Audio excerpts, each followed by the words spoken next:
So Sevilla's run of fixtures this weekend, they have Espanyol. They then, in the midweek next week, take on Villarreal.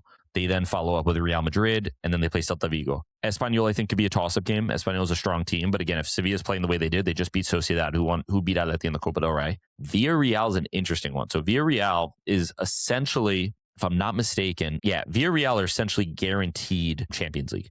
So reports came out that Marcelino, their head coach, who they adore, he's a good head coach, other than like the Champions League issues this year, he's leaving the club at the end of the year.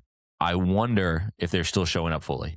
I don't know. So like maybe that's a result where Sevilla could get a draw, right? And again, this is us kind of just doing fan fictions. But then the Real Madrid game is another interesting one, because the Real Madrid game is a game where Real Madrid aren't playing for anything. It's the second to last game of the season, right? Like the season's done. La Liga is most likely wrapped. Real Madrid, assuming Mbappe's sitting, because he doesn't want to get hurt right before the World Cup. I wonder if that's a game that, again, Sevilla steal points in, because they're just like, we need this more than you. And then the Celta Vigo game at the end of the year is the tough one, because Celta Vigo right now are in 6th, pushing for that Champions League spot.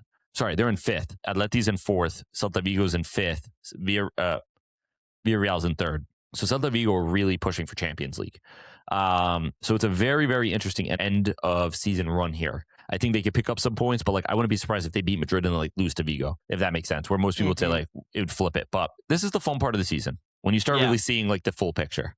The run-in. The what? The run-in? Yeah.